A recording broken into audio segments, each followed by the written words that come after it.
இன்னலில் மௌத்தி லஸக்கராத். சக்கராத்தில் ஸல்லல்லாஹு அலைஹி வஸல்லம் சொன்ன வார்த்தை தான், மௌத்துக்கு பல மயக்கங்கள் இருக்கிறது. லேசான மயக்கம் அல்ல அது, லேசான மயக்கம் அல்ல. மூசா அலைஹிஸ்ஸலாம் அந்த மயக்கத்துக்கு விளக்கம் சொன்னார். அல்லாமா ஹக்கீமு திர்மிதி பதிவு செய்திருக்கிறார்.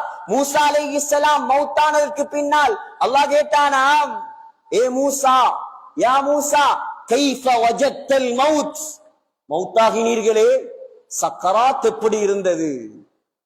மௌத்து அர்த்தம் அல்ல, நல்லவர்களுக்கு மௌத்து அர்த்தம் அல்ல, பாவிகளுக்குத்தான் மௌத்தும் வர்த்தம். இதை தெளிவாக விளங்க வேண்டும். பாவிகளுக்குத்தான் உயிரை கலட்டும் போது வருத்தம் ஏற்படும். நல்லவர்களுக்கும் நபிமார்களுக்கும் வருத்தம் எங்கே தெரியுமா? சக்கராத்துடைய நேரம், உயிரை கலட்டுவதற்கு முன்னால் உள்ள நேரம் தான் வருத்தம். அதுதான் பயங்கரமான வருத்தம். உலகத்தே ஆட்டி படைத்த தலைவர், 136 இடங்களில் குர்ஆனில் பெயர் சொல்லப்பட்ட அருமை நபி மூசா அலைஹிஸ்ஸலாம், அல்லாஹ்வை தவிர யாருக்கும் பயப்படாதவர், மலக்குல் மௌத்துக்கே அஞ்சாதவர். புகாரியில் வருகிறது, முஸ்லிமில் வருகிறது. பாபு ஃபதாயிலி மூசா, பெரட்டி பாருங்கள், அது தலைப்பல்ல, அதனால் நான் அதை சொல்லவில்லை. சகோதரர்களே, அல்லாஹ் கேட்டானா, கைஃப வஜத்தல் மௌத், எப்படி இருந்தது சக்கராத், எப்படி இருந்தது மௌத்தாகிய கட்டம்? மூசா அலைஹிஸ்ஸலாம் சொன்னாராம், கஷாத்தின் ஹய்யத்தின் துஸ்லஹு பியதில் கஸ்ஸாப்.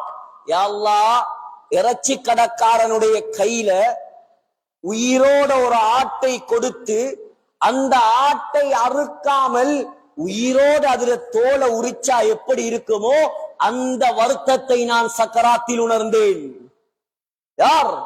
உலகத்தில் 3வது சிறந்தவருடைய சக்கராத். என்ன தைரியம் உலகத்தில் தொழாமல் இருப்பதற்கு நமக்கு? என்ன தைரியம்? இன்று மௌத்து வந்தால் வீணாக்கிய தொழுகைகள் எல்லாம் சக்கராத்தில் விளங்கும், வீணாக்கிய தொழுகைகள் எல்லாம் சக்கராத்தில் விளங்கும். இப்ப உள்ள பார்வைகள் அல்ல. இந்த பள்ளிவாசலில் மலக்குமார்கள் அந்த கேட்ல நிக்கிறாங்க, யாருக்காவது விளங்குதா?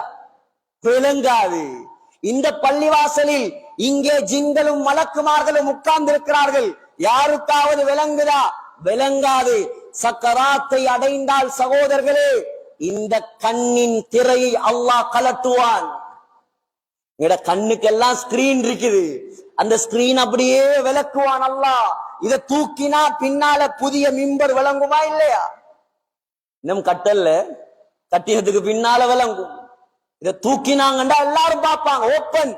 அதே போல் சக்கராத்தை அடைந்து விட்டால் மலக்குல் மௌத் முழு பேருக்கும் விளங்குவார். பக்கத்துல மனைவி இருப்பா, அவக்கு விளங்காது.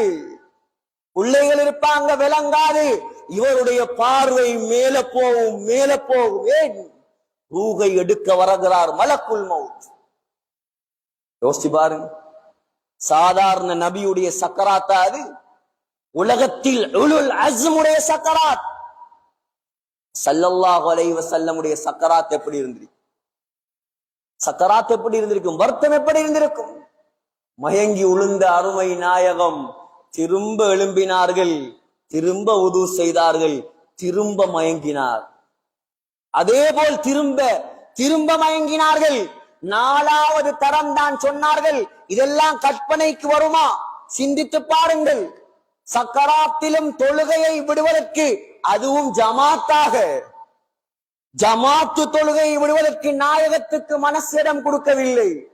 பாங்கு சத்தம் காதுல கேக்குது, பள்ளியில செவிடன போல போறான். செவிடர்கள், காது கேட்காத செவிடர்கள், அல்லாஹு அக்பர் அல்லாஹு அக்பர்.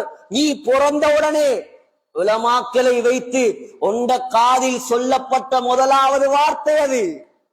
இந்த உலகமோ, இந்த குடும்பமோ, இந்த கதையோ, சொத்தோ, செல்வமோ, பணமோ, காசமோ, பட்டமோ, பதவியோ, தாம்பீகமோ எதுவும் பெருசல்ல. அந்த ரப்புல் ஆலமீன் அல்லாஹ், அவன்தான் பெரியவன் என்று நீ பிறந்த உடனே உண்ட காதுல சொன்னார்களே, அதெல்லாம் மறந்து இவர் இப்ப போறார். இந்த பணம் தான் பெருசு, காசுதான் பெருசு, அல்லாஹ் பெருசு இல்ல, கடைதான் பெருசு வாங்க சொல்லி முஅத்தின் தொழில் அது. அவர் சொல்லட்டுமே, ஏண்ட தொழில நாம் பார்க்கணுமே. எவ்வளோ உரிமை! அல்லாஹ் கூப்பிட்டு வராமல் இருப்பதற்கு உரிமையை நம்மிடம் தந்தது யார்? யார் சகோதரர்களே? இந்த ஜுமாவில் முடிவெடுங்கள். உங்களை நீங்களே ஏமாத்திக் கொள்ளாதீர்கள். ஒரு ரூபா காசு வராத உங்களோட கபருக்கு இந்த மதவா குளத்தில் 1000 ஏக்கர் காணி இருக்கலாம். ஏழும் என்றால் அந்த ஏக்கர்ல ஒரு ஏக்கரை கபருக்கு கொண்டு போய் காட்டுங்க. நீங்க உண்மையான கோடீஸ்வரனா இருந்த உங்களோட மனைவிமாரிடம் 100 பவுன் தங்கம் இருக்கலாம். 7மாக இருந்தா 1 பவுன் தங்கத்தை கபர்ல வைக்க சொல்லி பாருங்க. வராது சகோதரர்களே. உலகத்தில் அல்லாஹ்வை சந்தோஷப்படுத்துங்கள். அல்லாஹ்வுடைய கடமைகளை வீணாக்கி விடாதீர்கள்.